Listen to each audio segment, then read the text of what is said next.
বিজেপিৰ যিটো চৰিত্ৰ, বিজেপিৰ যিটো অভ্যাস, এইটো এতিয়ালৈকে সকলোৱে গম পাইছে।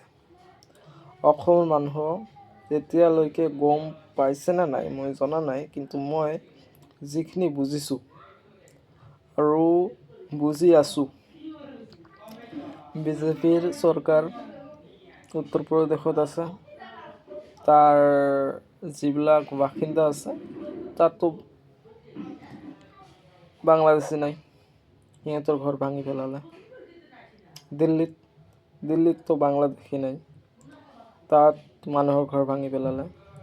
বিহাৰত এইবাৰ বিহাৰৰ মানুহে যিবিলাক বিজেপি ছাপোৰ্ট কৰিছিল, হিন্দু মানুহ বিজেপি ছাপোৰ্টাৰ, সিহঁতৰ ঘৰ ভাঙি পেলালে। সিহঁতৰ so-called হিন্দু সনাতনী, সিহঁতে মানুহ কৈ ফুৰে আমি কাট্টাৰ হিন্দু। সিহঁতে কি কৰিলে, তাৰ মন্দিৰবিলাক ভাঙি পেলালে, মূৰ্তিবিলাক ভাঙি পেলাই কি কৰিলে, মানুহৰ ঘৰটো ভাঙি পেলালে। সিহঁতে একো নুবুজে, টকা অবিহনে সিহঁতে একো নুবুজে। আমাৰ অসমৰ ৰাইজ আপোনালোকে দেখি আছে, নিউজ আপোনালোকে দেখি থাকে, ছ'চিয়েল মিডিয়া আপোনালোকে দেখি থাকে। আপোনালোকে চাব উত্তৰ প্ৰদেশত কি ঘটনা হৈছে, দিল্লীত কি ঘটনা হৈ আছে, বিহাৰত কি ঘটনা হৈ গ'ল। আমাৰ অসমত মানি ল'লোঁ বিজেপিৰ মতে বাংলাদেশী আছে, বাংলাদেশীৰ ঘৰ ভাঙিলে, কিন্তু উত্তৰ প্ৰদেশতো নাই, বিহাৰত নাই আৰু দিল্লীতো নাই, সিহঁতৰ ঘৰ ভাঙি পেলালে। একচুৱেলি বাংলাদেশী কতো নাই, সিহঁতে ভোটত জিকিবৰ কাৰণে এইবিলাক কৈ আছে। আৰু আপোনালোকে যদি এইবিলাক দেখি শিকা নাই, তেনেহ'লে দিয়ক ভোট বিজেপিক। সিহঁতে হিন্দু মুছলমান একো নুবুজিব। সিহঁতক যদি কোনোবাই পইচা দিয়ে, আম্বানী বা আদানীয়ে প্ৰতি বিঘা 1 টকাত দি দিব, আপোনাৰ ঘৰ ভাঙি দি দিব, কি আছে? সিহঁতক কোনে ৰখাব? আপুনি ভোট দিয়াৰ পিছত আৰু ৰখাব পাৰিব জানো? আপোনালোকে ভোট দিয়ক। গান্ধীক আমি জাতিৰ পিতা মানো। গান্ধীৰ বিচাৰ মতে যিটো দল চলি থাকিব, এইটো দলকে আমালোকে ভোট দিয়াটো উচিত, যাতে আমি সকলো অসমৰ ৰাইজ ভালকৈ জীয়াই থাকিব পাৰোঁ, শান্তিত থাকিব পাৰোঁ। এতিয়া ডক্টৰ হিমন্ত বিশ্ব শৰ্মা আমাৰ মুখ্যমন্ত্ৰী কৈ আছে যে যেতিয়া তেওঁ কংগ্ৰেছত আছিল, তেওঁক নাকি ৰাহুল গান্ধীৰ পৰিবাৰৰ ঘৰুৱা কন্দলৰ শিকাৰৰ বলি হ'ব লাগিছিল। এইটো কিমান সত্য আপোনালোকে তেওঁৰ নিউজটো শুনিলে আপোনালোকে গম পাব। মুখ্যমন্ত্ৰীৰ কোৱাৰ পিছতে দিলীপ শইকীয়া ডাঙৰীয়াৰ যিটো বক্তব্য আছে, সেইটো শুনিলেও আপোনালোকে গম পাব যে এই নিউজটোৰ এজন ৰাইটাৰ আছে। সিহঁতে এতিয়া গৌৰৱ গগৈৰ পৰিবাৰ আৰু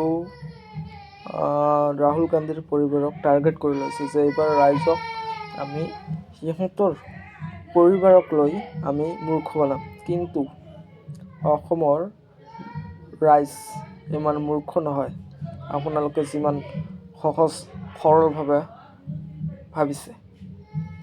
আমাৰ মাথাত আছে, আমি অশিক্ষিত নহওঁ, আমি মূৰ্খ নহওঁ, আমি বুজি পাওঁ আপুনি আপোনাৰ ক্ষমতাৰ কাৰণে কি কৰি আছে, কি কৰা নাই। কংগ্ৰেছত থকা কালত আপুনি কি কৰিছে, কি কৰা নাই। আপুনি শিক্ষামন্ত্ৰী থকা অৱস্থাত আপুনিহে শিক্ষামন্ত্ৰী আছিলে যেতিয়া মাদ্ৰাছাবিলাক হৈছিল। এতিয়া আপুনি মুখ্যমন্ত্ৰী হৈছে পিনে মাদ্ৰাছাবিলাক ভাঙি দিলে, ঠিকে কৰিছে, এইটো বেলেগ কথা। কিন্তু আপুনি শিক্ষামন্ত্ৰী আছিলে, যেতিয়া আপুনি তেতিয়া দেখা নাই যে ইয়াত জিহাদী উৎপন্ন হ'ব, তেতিয়া আপুনি কিয় মাদ্ৰাছাবিলাক বন্ধ কৰা নাই? কিয় অনুমতি দিছিলে? আপুনিয়ে জনশিক্ষামন্ত্ৰী আছিলে নে অন্য কোনোবা আছিলে? গতিকে অসমৰ ৰাজ্যৰ ওপৰত মোৰ এটাই আবেদন, আপোনালোকে আমাৰ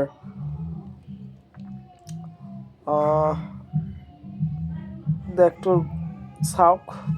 মণিপুৰত এই যে হত্যাকাণ্ডবিলাক যে হৈ গ'ল, মোদী চাহাব এবাৰ আহিছিল? নাই অহা। কিন্তু অসমত বাৰে বাৰে আহে আৰু আহি পিনে কয় এই 32 বছৰৰ আগত এবাৰহে মানে প্ৰধানমন্ত্ৰী আহিছিল আৰু 32 বছৰলৈকে যিমান দিন প্ৰধানমন্ত্ৰী অসমত অহা নাই, মই তাতকৈ বেছি আহিছোঁ। আপুনি অসমত নাহি আপুনি মণিপুৰত যাওক, তাত আপোনাৰ বেছি দৰকাৰ। মই কোৱা নাই যে আপুনি অসমত আহিব নালাগে। আপুনি অসমত যদি এবাৰ আহিছে, আপুনি মণিপুৰত 3বাৰ যাওক, 4বাৰ যাওক, 6বাৰ যাওক, 10বাৰ যাওক, কাৰণ আপোনাৰ তাত প্ৰয়োজন আছে। আপোনাৰ যাত প্ৰয়োজন আছে তাত আপুনি নাযায়, আৰু য'ত আপোনাৰ প্ৰয়োজন নাই তাত আপুনি বাৰে বাৰে গৈ আছে। কিয়? আপোনাক মণিপুৰত প্ৰয়োজন, ছাৰ, আপুনি যাওক। মুখ্যমন্ত্ৰী ডাঙৰীয়া, আপুনি মণিপুৰত যাওক, গৈ পিনে থমাওক। কিন্তু আমাৰ অসমীয়া মানুহক এনেকৈ বুৰ্বক নাভাবিব। থেংক ইউ ফৰ দ্য ৱাচিং। অসমৰ ৰাইজ, নিজৰ বিবেকত ভোট দিবা। হিন্দু মুছলমান এইবিলাক সিহঁতৰ এটা প্ৰপেগাণ্ডা। আপোনাৰ কি হ'ব? বিজেপি চৰকাৰ হ'লে আপোনাক কি দিব পাৰিব? আপোনাৰ ল'ৰা ছোৱালীক কি দিব পাৰিব? উন্নয়ন।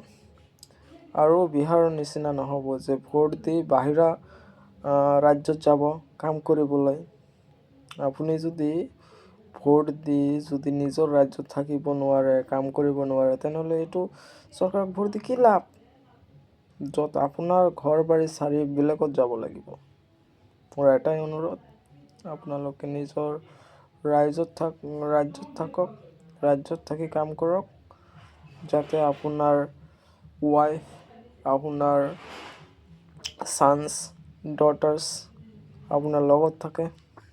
আপুনি সুখে শান্তিৰে যি 2 টকা কমায়, 4 টকা উপাৰ্জন কৰে, সেইটো সিহঁতৰ লগত উপভোগ কৰক। বাহিৰা ৰাজ্যত যাবৰ কিয় প্ৰয়োজন? যদি আমাৰ অসমখন ডেভেলপ হয়, আমাকতো আপোনাৰ বাহিৰত যাব নালাগে ন। Thank U.